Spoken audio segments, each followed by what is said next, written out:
welcome to Casually Dressed Deep Conversation with me, Greg Chalmers, and this very handsome gentleman here, Christopher Shields. How you doing, pal? Not too bad, pal. How you getting on? Substandard and cold. Time of year, but innit, man? Pish. But anyway, to shine a bit of light. It's a real positive start here. I like it. It's good. What I was going to say is to shine some light onto my ever grey day. We've got Jonathan and Craig, the founders of Train MBS. How are you, gentlemen? Very well, thank you. Thanks Smashing. for having us on. Not at all, boys. Not at all. Anything to kind of make us feel a wee bit better, a wee bit of inspiration in that. To brighten up your day, Greg. That's it, mate. That's it. I've got energy-saving light bulbs in my room here, man. It's fucking dull as shite. So, talking about a dull existence, how has your lockdown/COVID experience been? In a word, Go for it. shite. Yeah, it is. I like it. We're off to a flyer, boys. We're off to a flyer. Quintessential Scottish phrase.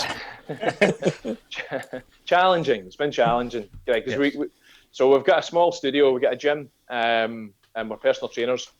And it's been a bit of a rough year for us, and a wee bit of a rough year for our industry. And it's been challenging. That's the way I'd put it. Yeah, I think that would be the opinion shared by the entire population, man. It's who would have thought that one thing could shut the entire world down? Do you know what I mean? It's awful, mate. I was thinking about it today, man, and because there's no end in sight or any real end in sight, man. It's my God, man. This is grim already. I'm only for 2 minutes in. Come on, leave it. I had a great time. Smashing. Actually, do you know what? I had a great time. I know, man. I don't know what's happened tonight. I had an amazing time. I enjoyed myself. I was pottering about. I sidestepped a few nervous breakdowns and that. It was great. I was. You guys, how did you make use of your hour of exercise a day? Your mandated exercise. Well, because I stay in Argyll and Bute, an hour wasn't like a real rule, as it were. So I was just going up the hills for like 3 days, and I just camping and chilling out and stuff. If you look at Greg's Instagram, there's just like this real period where he basically just spent his life on the hills, just kind of looking over the edge of stuff, just kind of like loads of big power pose over the edges, or looking over the precipice of these hills. Trying to look all windswept and interesting. 100%, mate. My Instagram is just basically Greg Chalmers looking off the edge of stuff. That's it. That's it. That's your hashtag. That's it. I don't know why I never hashtagged that, man. It's a belter. I'd be trending, man. I'd be trending. But it's one of the weirdest things, because like you said, if you'd said to me last year that, by the way, next year you're not going to be able to go up a hill because we couldn't travel, or we weren't really allowed to travel. You can't go to the gym. You can't, the only place you're going to be able to go is Sainsbury's in the park for an hour. I would have said, you're mad. No way. But I know. There you go. It happened. It's crazy. I mean, I moved over. So I was living in the south of England, and I moved over to Northern Ireland with the wife, because we obviously had kids, and we decided we were going to leave. I was in the army. We were going to leave. I was leaving the army. And basically I wanted to go back to Scotland. She wanted to go to Northern Ireland, so we compromised and come to Northern Ireland. So here I am. I found myself living in my mother-in-law's, which was fantastic. I mean, I really had a great time. It was. Tell them how long it was for. Well, I mean, I moved into my house in November, like Friday the 13th of November. If that isn't the perfect, just summed up the year really nicely. I mean. So, boys, to get back on top again before we start being regaled of Chris's house hunting in Northern Ireland, like Derek Acora looking for ghosts. Where the lockdown and COVID and all that, you kind of alluded to it a second ago with the gyms closed and stuff, but how did you deal with that on a business sense and just for your own mental health? I mean, like there was there was options. Obviously, we looked into Zoom, and we also started out by, because we're aware that personal training isn't something that everyone can do. So we were doing some free classes on Instagram Live, things like. I think definitely what took me by surprise with it was how long it went on for.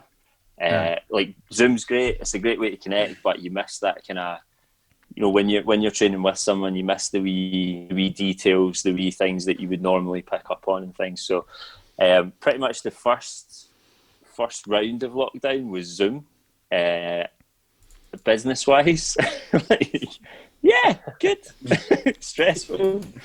I mean, obviously, like the grants and loans and things like really came in handy. I think it's just and our client base is incredible. Like their amount of understanding of what we are trying to do as a business and what we are trying to create within the fitness industry, and their support from that was astronomical. Like just never expected, like, kindness with nothing back, I feel like. So that helped us out a lot. But yeah, it was pretty much distance training for a good wee while. Do you know, you kind of referenced kind of what I was going to get into next, at what Mind, Body and Soul's all about. But I kind of get the impression, having just spoken to you guys for a couple of minutes, that there's a bit of yourselves in this. It's not just open up a gym, fire a couple of cross trainers in and peace, you know what I mean? And I think that if people, the reason people were probably so supportive was because they're responding to you as people, do you know what I mean? Rather than a kind of roided up dude standing there just telling folk to lift heavy things, do you know what I mean? Hey, what are you saying? Take the roids back. I'm on those aspirin roids. Aye, on the Anavar, my man. So tell us, what's the ethos? What's the kind of message, and what's it all about? We kind of focus a lot on mental health. I know that's a big buzzword right now. All over social media, everyone seems to be talking about mental health. But me and CJ, or Craig on a Sundays, he's known. We worked in a big chain gym, and one of the things that we started to notice, especially with our clients, is that you don't always get the time. You don't always get the time to be able to support someone in the way that they would need to be able to actually improve their health, because there's a lot underpinning someone when they lose weight. Oftentimes there's a lot of mental stuff that they need to work through. So a big part of the motivation for training was to try and tie the physical and the mental health together, and create a space where we could talk about that sort of stuff and give people the support that they need, both physically and mentally. So we try and work with people long term, and we try and work with people, we try and appreciate where someone's coming from in the background that they've had. Maybe they've never been in a gym, maybe fitness isn't really their thing, and they're not going to be athletes, but they're still wanting to try and improve. So I guess it's try to put together a space where people could get the support they need to improve physically, improve mentally. So is it the kind of are the programs or the sessions you do are like tailored to someone's physical but also their mental needs as well? You don't want to be pushing somebody too hard that's a bit fragile, or somebody who's kind of dealing with some stuff, Yeah, definitely. I mean, the main thing, I mean, Johnny said it perfectly there. Like some people do need that little bit more time, and some people do carry a bit more than others, and I don't mean just weight. And being able to give them that time is one of the main driving points for us anyway, I think, because we had pretty good jobs, man. Like we were doing okay, and then just flushed it all down the toilet. But I think for us it was that, like, we're in that environment where, right, that's your hour, that's it, you're gone. But I think now there's that ability to take that extra bit of time with someone, and what we find is that having that helps us and their needs better, and allows us to apply that to their goals better within their day-to-day. And a business side, I think, for Train, the dream, I think we spoke about for a long time, me and Johnny, is to have almost like an umbrella, like a one-stop shop. So, the dream for me would be that if someone is struggling maybe at work or with stress or with anxiety, they go to a counsellor with us, they go to a therapist with us. If someone is unfortunate enough to pick up an injury, they go to a physiotherapist with us. We want that, from start to finish. We want to make sure that we can provide the best quality of care for someone, but in the kind of parameters that they set. So their difficulties are taken into account rather than just, this is what you need to do. It's more, this is what you can do, so let's work from there. So how long have you guys been operating for? Well, Train's been, this will be the 4th year coming now. I've been a PT for 10 years now. I think CJ's about the same. The reason I'm asking is because I would have, if I had known about what you guys were doing, I would have 100% been up. I have past couple of years have just been pretty shit. Like my father passed away 18 months ago, and then just dealt with that like a scumbag, and then thought, right, I'll get back into playing football. So Chris and I used to play junior football many stone ago, and I thought I'll get back. Castle since then. Chris is looking real carby. I was like, I'll get back into playing football. Second game back, snapped my patella tendon, split my kneecap in two, snapped my hamstring, and did my ACL, and couldn't walk for a year, well, more or less a year. And mental. I was going to counselling before all this as well, but see what you guys are doing, because with exercise, obviously endorphins and all that sort of stuff gets released. The two things do go hand in hand, and I wish I'd known that you guys were doing what you were doing 18 months ago. Do you know what I mean? Yeah. That's a tough one, Greg. It's been a tough couple of years. So essentially what Greg's saying is he is a lockdown master, and that he already had a year on the rest of us. So he's like, Train. 3 weeks. Easy. I had to, when it first happened to me, I was in bed, like, couldn't get out of my bed for 3 months, man. Awful, man. Just start, like, the summer's starting and you're looking out the window just as the clouds pass you by, completing Netflix and all that. Awful, man. Where like Winds of Change just playing in the background. Oh my! Do you know that way that you greeting at your window? I swear to God, man, it was like the eternal music video, man. Just, you get the rain hitting the window and you're just looking at it going, oh, I remember I could go outside. Felt like the Birdman Alcatraz. Right, do you know what I mean? It's awful, man. But I think for you guys as well, if you're taking on clients that have, and you're kind of taking on all of their needs and stuff like that, see when people come out the other end of it, or when they begin to improve, that must be so rewarding, man. Yeah. I mean, it's definitely, it's the main reason I do it. Like, just like you do get a lot of struggle. You do have to take. I mean, I don't know if me and Johnny have even spoke about this, but a lot of it comes home with me, like the stuff that is kind of put on you, and you have to kind of work through it and how you would think about that, but you're not coming from the same position. But to see someone progress, and the point where, from the consultation that you have with them to the surprise when they actually achieve like the first thing they kind of set out, it just sets you up for going forward. It's a great feeling. I think Johnny's close to being the same. Yeah, definitely, because of I think we've got the same ethos of trying to focus on someone's long term. So I'm trying to not just think about the next 6 weeks.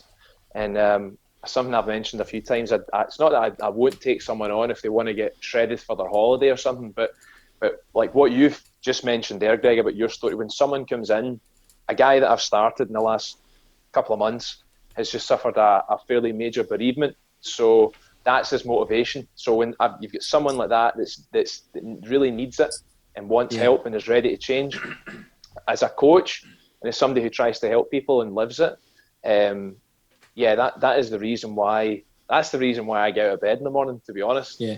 And the other thing I would say, from just speaking personally over lockdown, is that I didn't realise how much the coaching did for me mentally. Like my own mental health suffered, because when I'm talking to someone about their issues or their problems and helping them work through it, or even just hearing about them, that in itself helps me.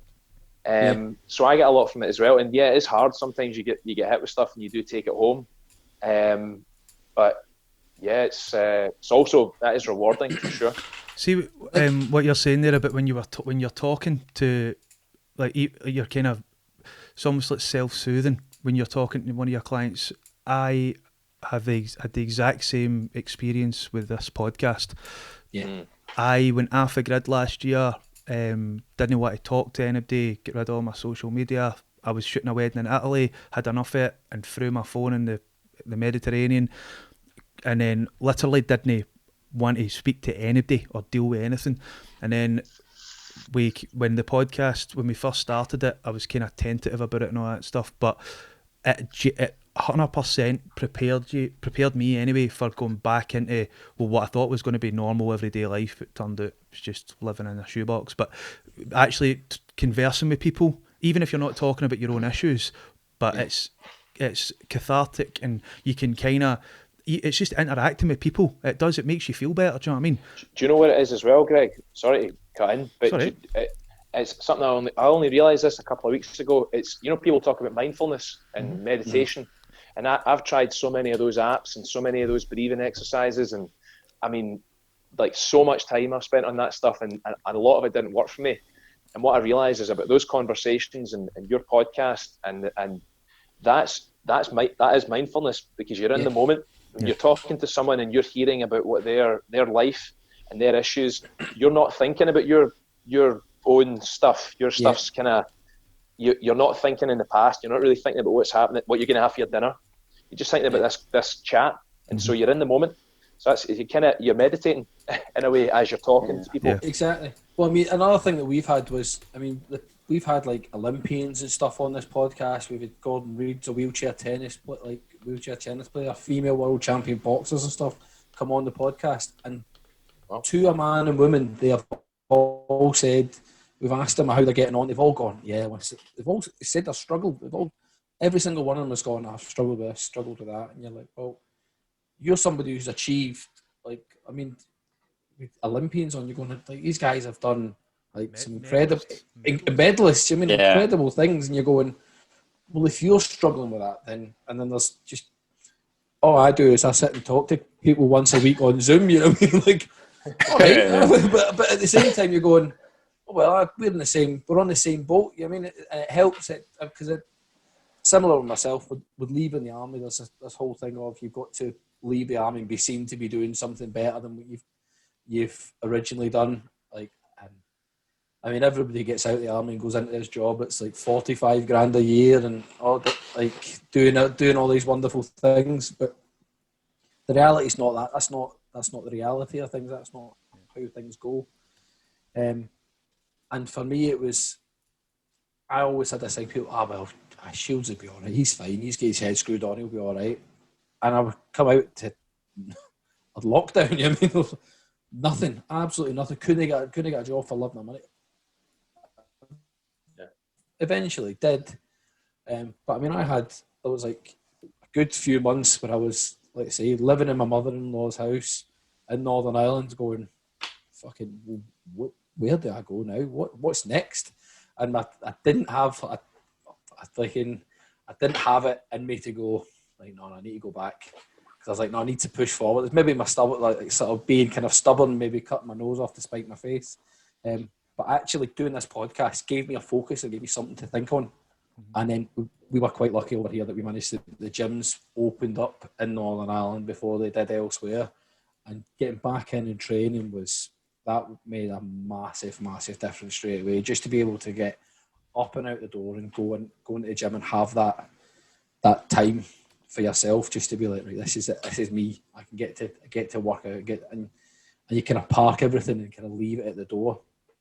But I did want to say, another thing I noticed, like, is with your with their train is, I know it seems it's important that you provide a kind of a safe space for people to go in, because, like I said, I've come from, well, the army being quite a kind of masculine alpha male environment, and you go into the gyms on camp. Most people, everyone knows you're taught how to train properly, by and large. So, and it's fine, and you can kind of, you will get people, if you're doing something wrong, somebody will come along and help you out and go, well, you watch what you're doing, you're going to injure yourself, blah blah, because everybody's linked. There's a purpose. Everyone in that gym is kind of training for the same purpose, the same goal. So, but that's not the case when you go to a civvy gym, like a normal gym. And I found it strange whenever I walked in, and there's just the gym bros just stood at the rack. Stood in the squat rack, bicep curling and staring you out. And I'm like, well, I found that. I'm not so bothered by it, but you're just like, it's probably the hot pants you're wearing.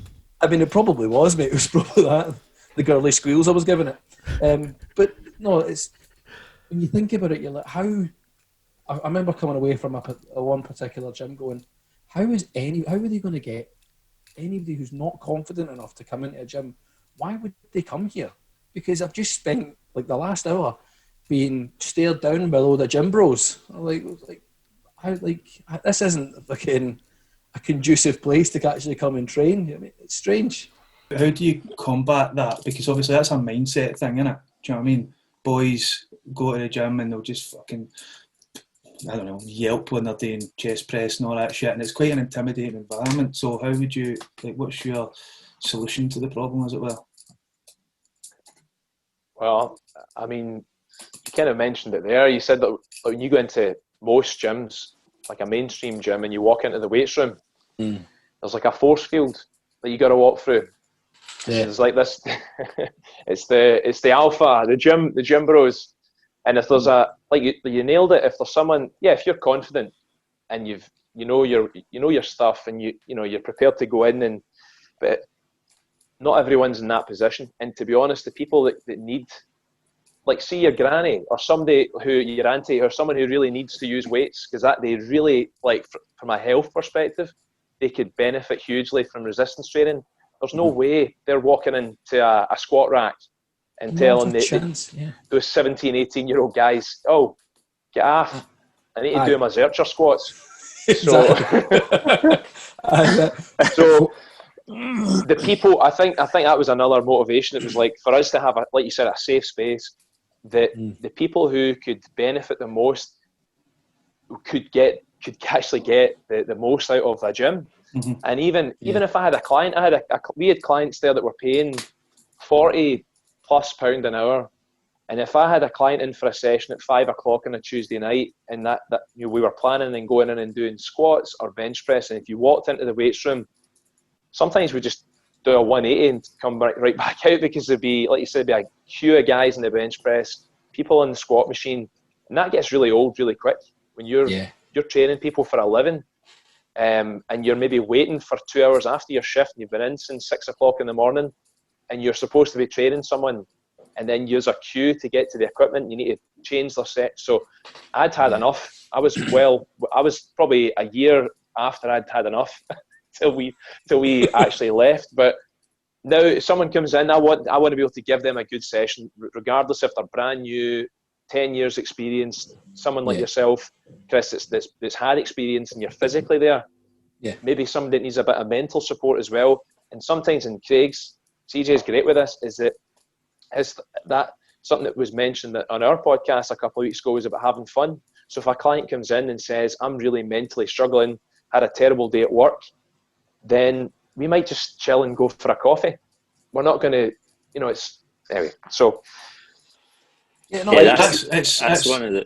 I was just going to say that, like, just as Johnny said, like, one of the things that we definitely try and provide is that safe space, because there is, like, I've been in gyms before and felt a bit intimidated, especially if I go to a gym where maybe one or two people know that I'm a trainer, and all the things that come with that, i.e., like, if you are training someone, when we worked in the gym and queuing for the racks, there is that safe space.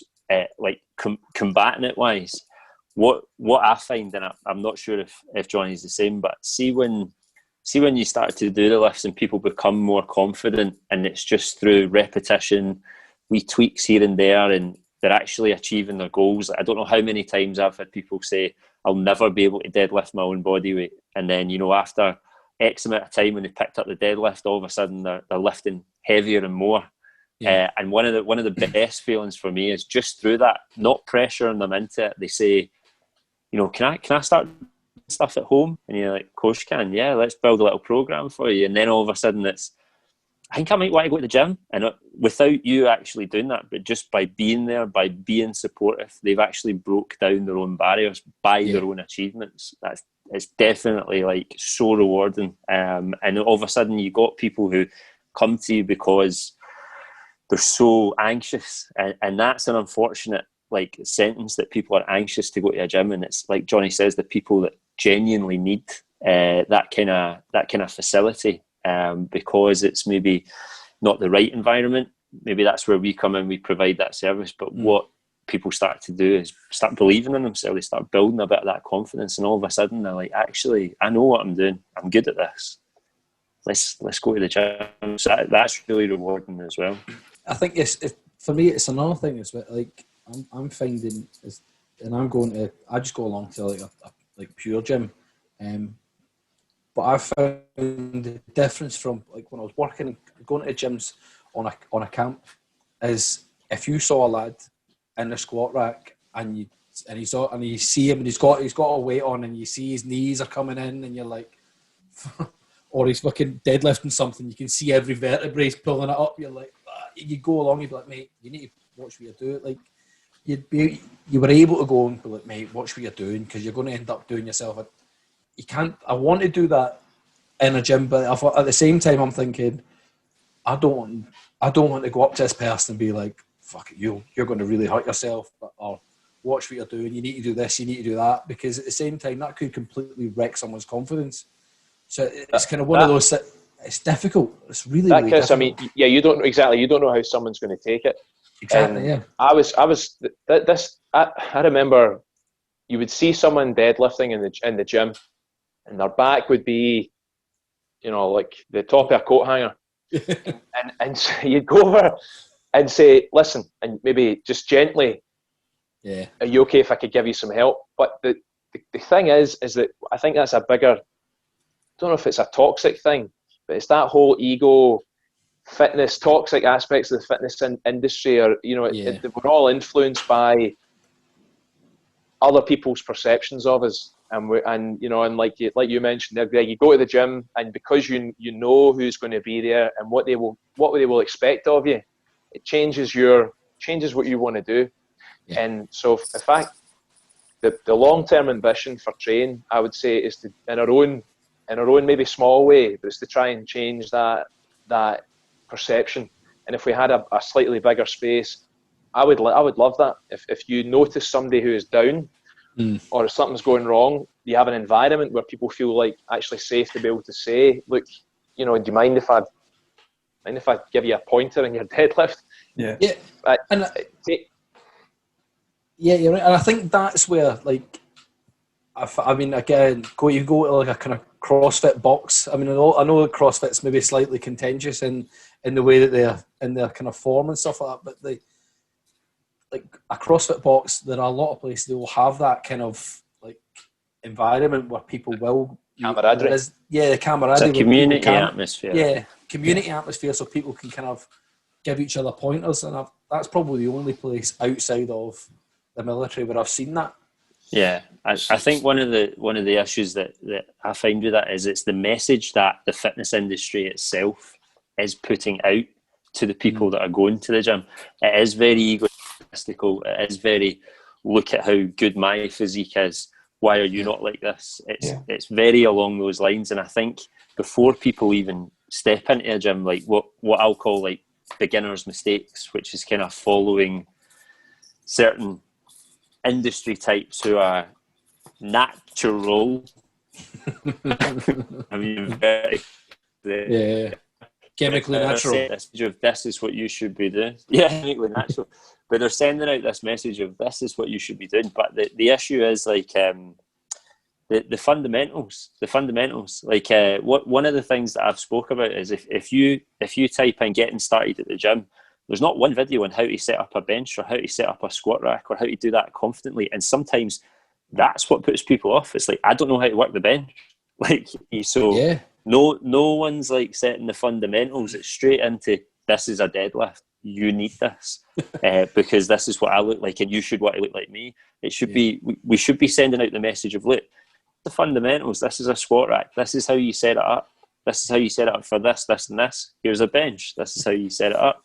And it just kind of breaks that ice, because if someone goes in, confidently sets up a bench, they're going to feel more confident about kind of getting on it and lifting the weights and things like that. But there's just no message out there like that. And I think that's where we kind of fit in a wee bit. We're kind of saying, look, everyone starts at some point.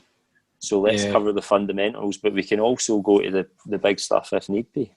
Do you think that's got something to do with the kind of culture nowadays of like instant gratification, like with social media? So people want how they get 3 week or 6 week abs and all that. Do you know what I mean? And the people who are putting the programs or the products out there are tapping in because it's a cash cow, and nobody's actually saying, look, there's actually a problem here, let's address the problem, rather than, what, to get a six pack, take these and fucking buy my fucking 5 week. Do you know what I mean? We've said before, like the reason that people are kind of overweight or looking for that quick fix is because that, like, it's something deeper than just the need for like the abs. And we really need to, as an industry, address why people are over consuming calories, like the need for that, rather than just, here's a quick fix for it. So yeah, the money tree keeps spinning though, so people are going to keep doing it. But I think it's because people are... Sorry, on you go, John. Sorry. No, just it's both, Greg. It definitely, there are people out there that push programs, like I said, the 6 week abs or whatever, 31 days to shredded, whatever. But people buy that stuff, and unfortunately, people still will buy that stuff, and we're always going to look for the quick fix. And you guys, with your podcast, your episode 1 versus today versus maybe a year in the future, it's going to be different. And when you're first like considering starting something, whether you're going to the gym or you're going to take up a new sport, go join a martial arts club, it's exactly what CJ said there, competency. If you don't know how to, I mean, if you know how to set a squat rack up, if you know how to load weight plates on and off, that's a start. That's a start that you could feel like. And a lot of times, if someone's been training with us for maybe at least a year, I would say they're ready to go. We don't want them to need us anymore. I think that's the other big thing, is that I know Craig's like this as well. If you've got a client, you want to give them everything to the extent that you don't really want them to need you. I don't want my clients to need me after 12 months. Otherwise, I'm not doing my job. So I'm not trying to like sell them something or, hold them in or pin them into some kind of membership that they don't need. When they tell me they no longer need me or they're ready to move on, then great. I've done my job. I mean, we've had conversations like this before, where, like, I remember one of the gentlemen I trained, I went, I can't teach you anymore. Like, you're 40. About kind of progression and stuff, and we've had to say, like, you're ready. You know what I mean? Like, you are ready. You could train in a cupboard, or you could train in a gym. Yeah. Go and do your thing. Like, we don't, in the nicest way, we definitely don't want clients for like 4 or 5 years, because if you sort that one person out for the rest of their life, then they might have influence over other people to make some changes and things, and it all kind of has a knock-on effect.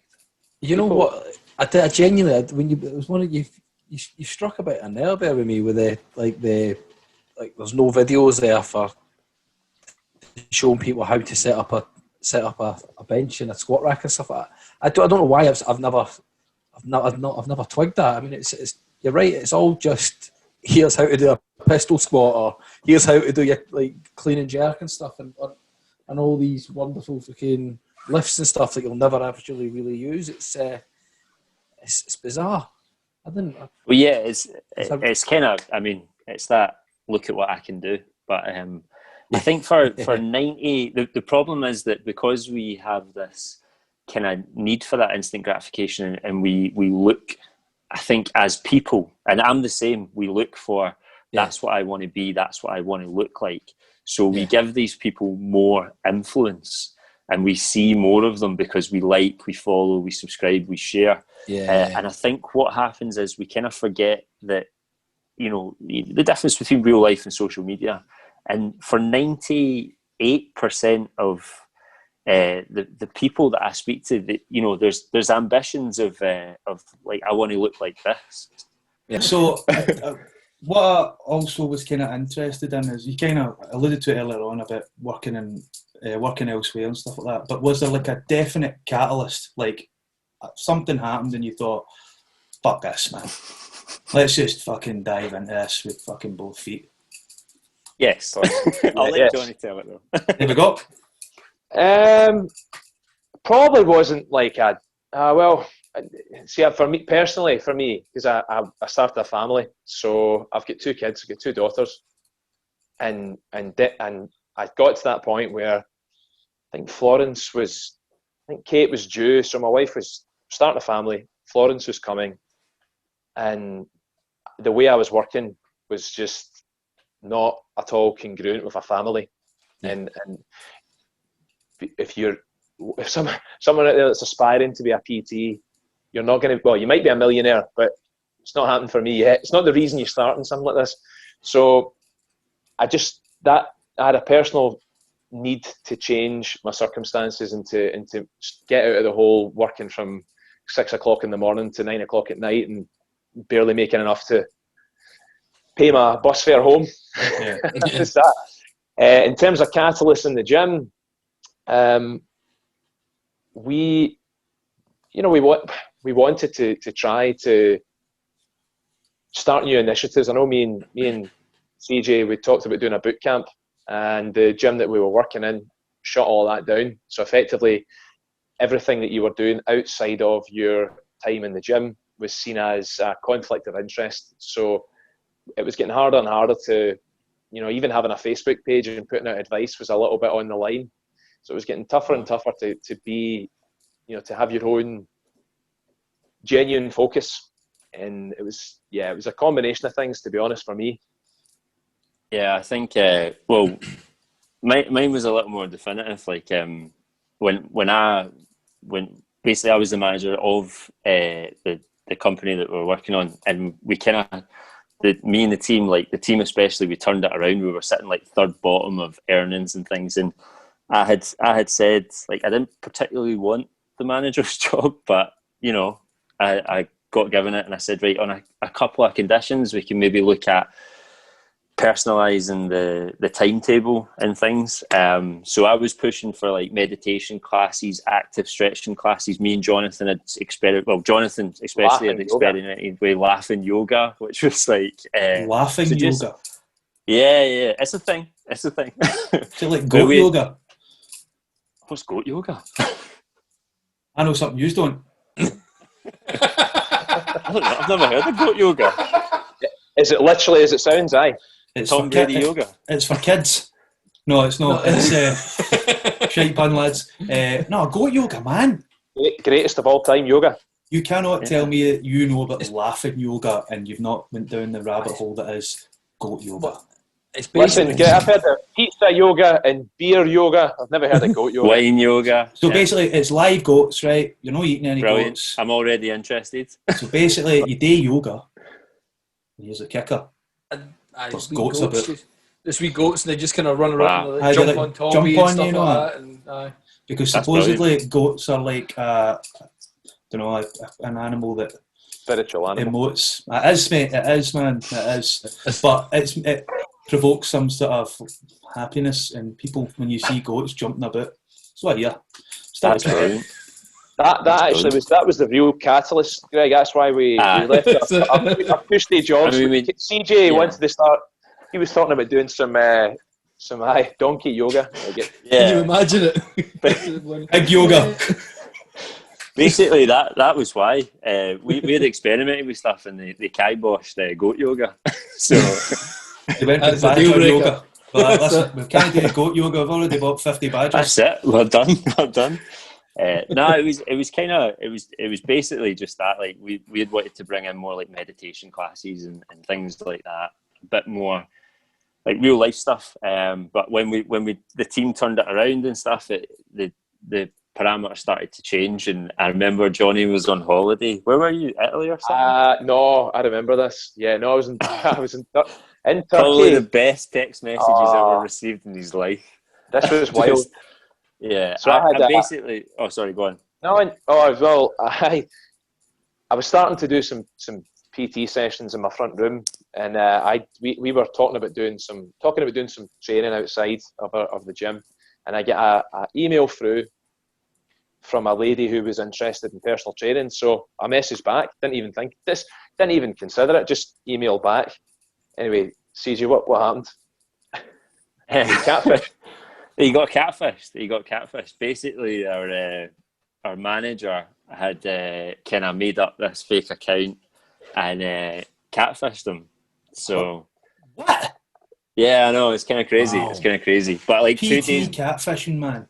Yeah, 2 days before that happened, I had messaged him saying I've handed him my notice, like out the blue, because I was like, and they wouldn't let me change the timetable to what we as a team had discussed. So I was just like, I'm done. So he was on holiday, panicking, and like they had already kind of got me out the road. So they went after Johnny because we obviously had this social media and made up a person and asked him, can I train me? And he's like, yeah, no problem, man, no problem. It's like a very, very small form of industrial espionage, isn't it?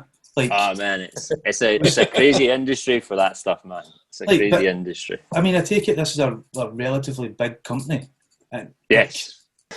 So both of you have just had enough, but what you were saying there about trying to implement other things, more current things, more not something that aligns itself with like an anachronistic view of how things to exercise. That wouldn't make money, basically. Yeah. It's pretty much.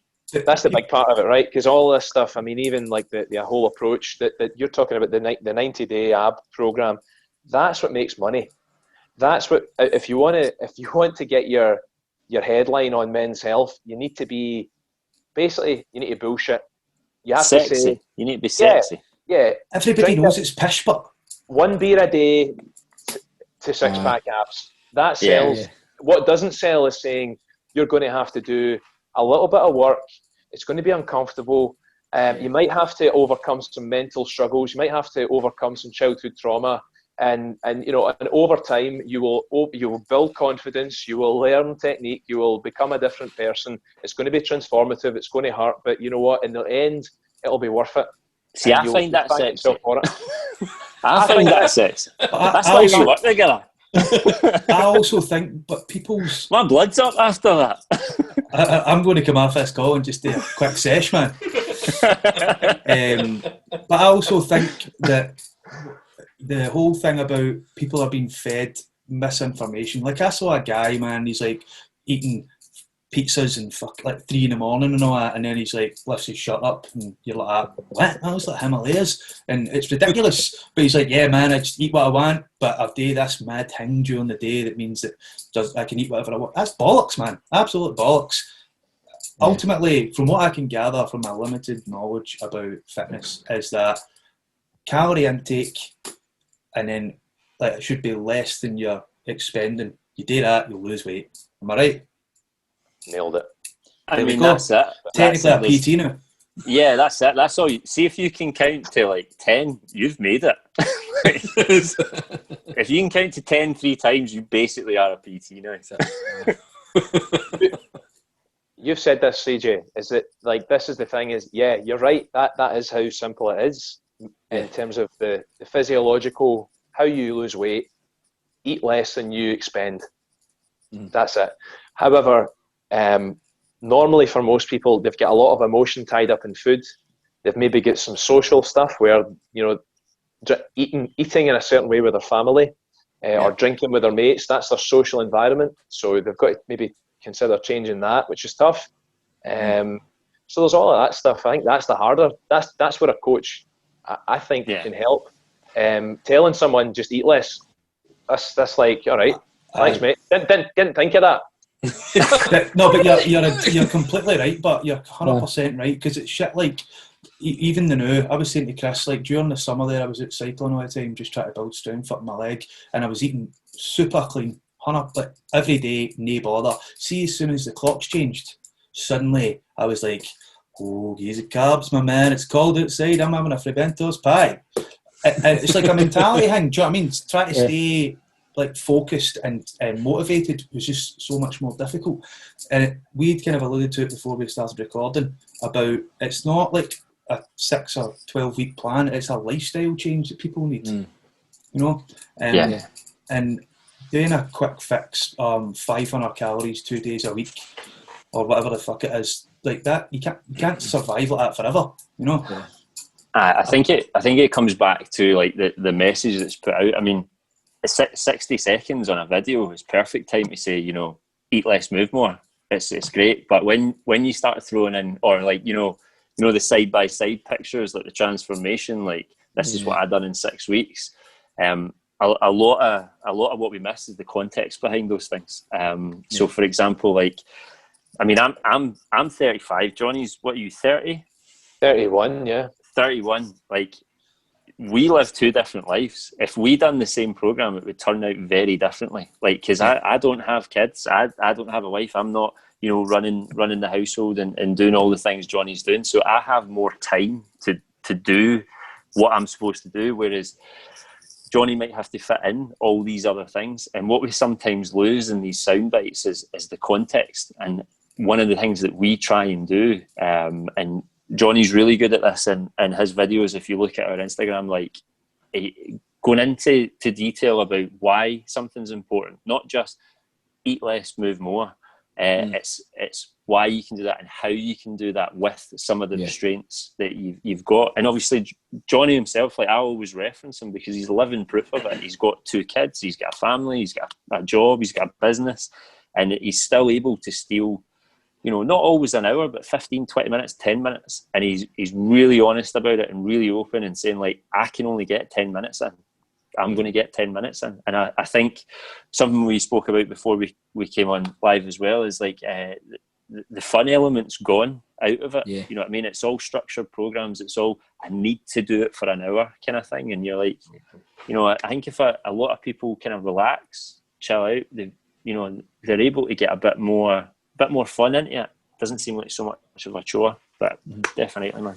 Like when you were young and you played football, you were running about for 2 hours twice a week at training, 90 minutes on a Saturday, and busting your hoop, man, and you were fit as a fiddle, but you enjoyed it, so you didn't feel you didn't have the dread like, oh, I'm going to be fucking dying after this.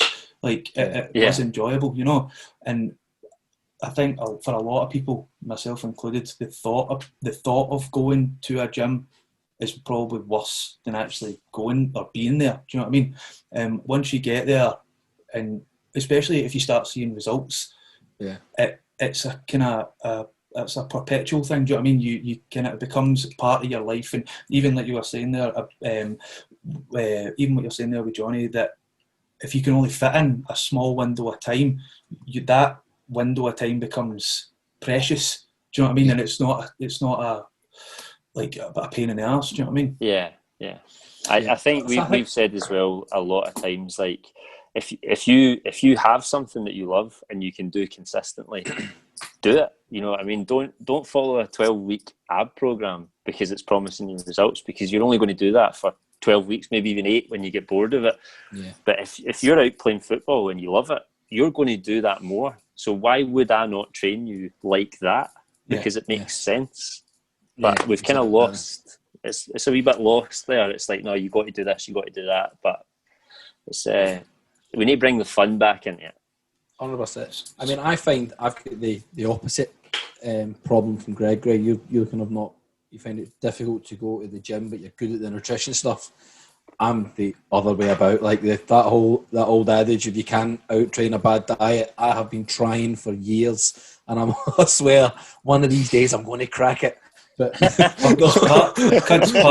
part one of these days, honestly. See, cheat day. I'm like a cheat day once a week, and I'm like, oh right, I'm having a good day once a week, and then no. But honestly, like that is genuinely where I fall down. Like, because my job, I spend a lot of time out on the road, and I'll end up like, you get to like 4 o'clock in the afternoon and all, and I'm driving home, like starting to head home, and then all of a sudden you start getting the rumbles, and you're like, I'll just pop into the garage and see what I've got. And then before you know it, I'm just sat with all the wrappers around my footwear. I'm just like, I'm a big greedy fat bastard. And then going home and eating. I mean, it's horrendous. But, you know what? It's all right. I went into the gym today. It's fine. No, it's not. I've consumed about 4,000 calories. You know what I mean? What I was wanting to ask you boys about, just before I forget, is obviously you've got a really strong ethos and there is a real message behind what it is that you're doing. See, in the future, when you inevitably start to scale up and you're bringing other people into the fold, like making sure that what you guys have, like what your strengths are, getting passed on to other people who are going to be working on your behalf with people. What's your thoughts about passing that on? I think, you want me to take this? Yeah. I think, when I was a wee bit younger, Greg, I didn't have ambitions. Probably my biggest ambition was to be on Dragon's Den. Do you know what I mean? Have a business that was big enough to get to get to that level.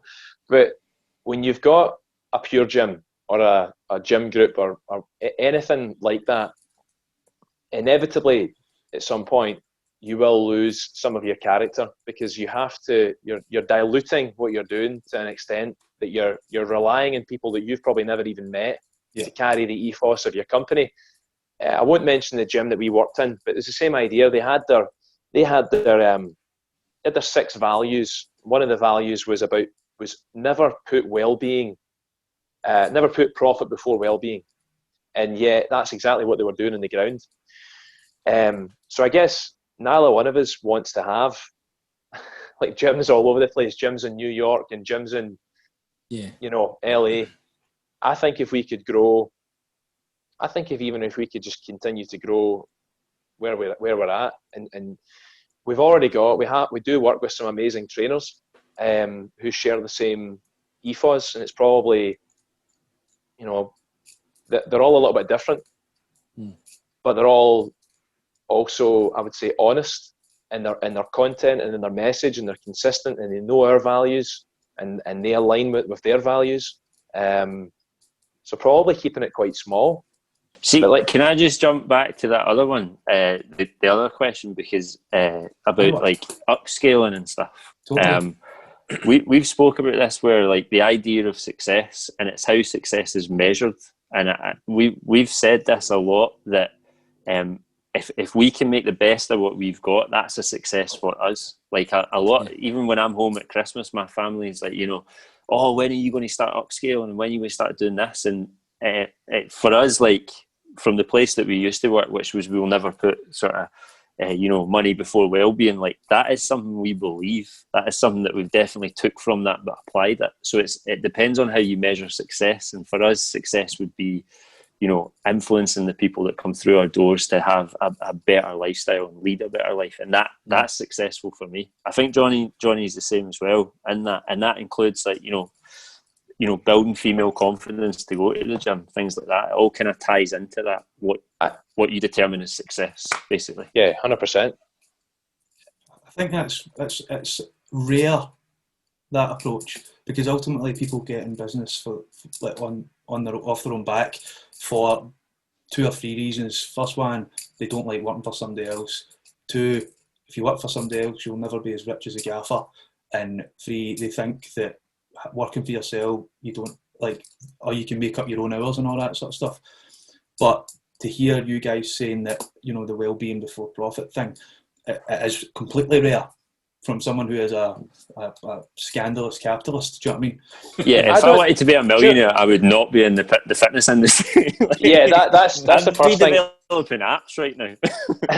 I'd love to say as well that it was. I mean, I wholeheartedly, we love what we do, but also you kind of hit on it there. Is that any job I've ever been in, you couldn't pay me I had managers begging me 3 times overtime to stay and do an extra hour. Nope, because if I was going to go to the gym, so I'll put my own. If I need to go to the gym or I have to do something for the family, that's coming first. Like, money is important because it allows you to live, but it's definitely not the only thing.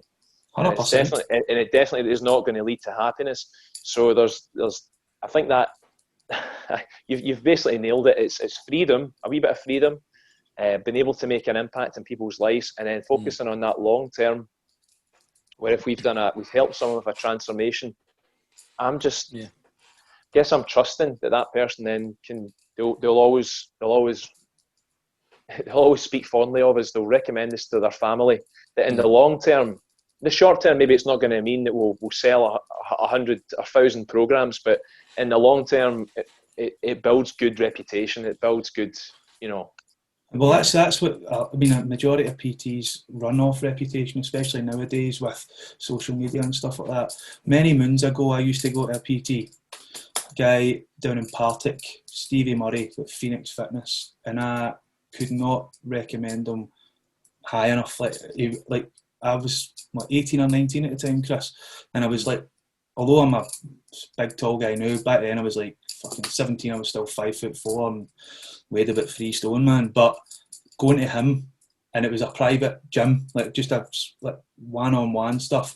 And I went there for a couple of years, and working with him, and he kind of had the same thing. It wasn't really about the money, like it was about he got a kick out of seeing the progress and the development. Do you know what I mean? I wanted to ask you guys. Obviously, it's New Year. Like we're fast approaching that kind of New Year, New Me phase, and kind of what is kind of famously the busiest time for people in the fitness industry. How do you think that's going to look this year? Like how are you guys preparing for that this year? Because it must be wildly different from what previous years. I was going to say, I said, don't do it. See if you think they're starting something now. Don't wait. Give it a month, right? Just wait. Keep eating the pizzas. Just keep going. Because I promise you, it's not. I think that the longer that we're outside of a gym, the less that affects us, because I know CJ is full. I'm full. We've got a wee waiting list. We're very lucky.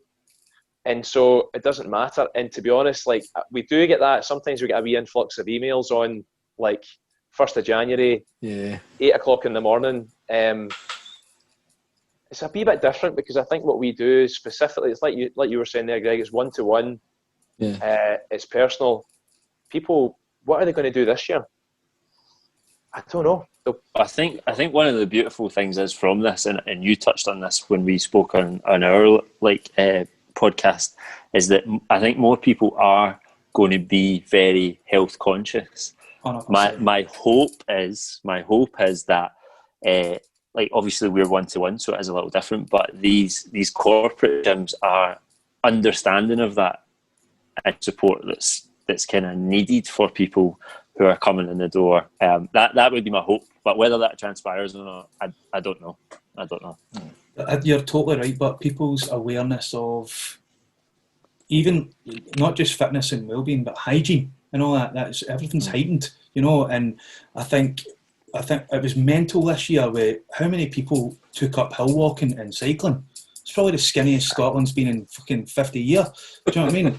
But people are, obviously that's the motivation after Christmas and all that, want to shed a few pounds and stuff. But I do think that after this, it's kind of in people's minds more. Do you know what I mean? They will be thinking more long term. I would say,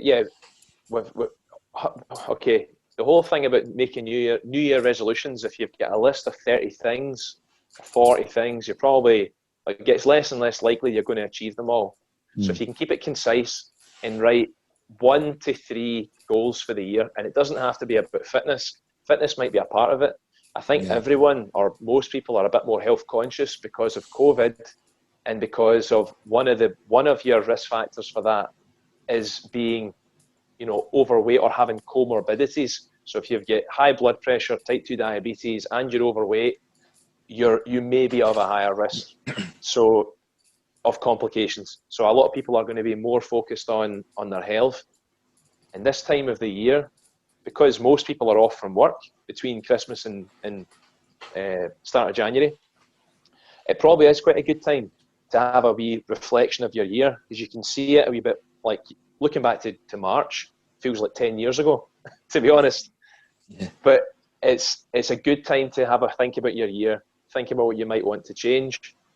And that might be about your job. A lot of people have changed careers because this has given them a bit of perspective in their whole life and the way they were living. And, a lot of people moved to the countryside because they didn't want to be, they're like, what's the point in being stuck in the city when you can't do anything? And so people have made changes to their life. So I'm all for New Year resolutions, but I would just say keep it quite short. But keep it realistic as well. Do you know what I mean? Like this whole thing, like I've said it countless times already, but the 6 week abs thing, do you know what I mean? Like, I'm going to have a six pack by April or whatever. Do you know what I mean? That if you're not willing to make the sacrifice and everyday life gets in the road of that anyway, all you're doing is ultimately setting yourself up for a fail. So, like realistic, I've spoken about this loads of times in the podcast to loads of different people. Like setting realistic goals is much more important than shooting for the stars all the time. Like ultimately, we all want to skyrocket and all that sort of stuff, but the majority of people are not going to get there. Do you know what I mean? Circumstance dictates. But so being able to actually achieve these goals that you're setting is really important for your mental health. And sorry, Greg. Just on that, is something that CJ mentioned about having kids, and the one thing that held me back a lot, especially when the kids were wee, was that if I couldn't do an hour-long training session, I just wouldn't train. And so for quite a few years there, my fitness took a bit of a back seat. And I kept getting frustrated because every time I started an 8-week-long program or a 12-week-long program that would have been fine in my early 20s for me, I just couldn't do it. I either got sick or, if I was gearing up for like a heavy squat session or a deadlift session and the kids had woken me up at 1 o'clock in the morning, 3 o'clock in the morning, 5 o'clock in the morning, no way can I go in the gym and do like max deadlifts?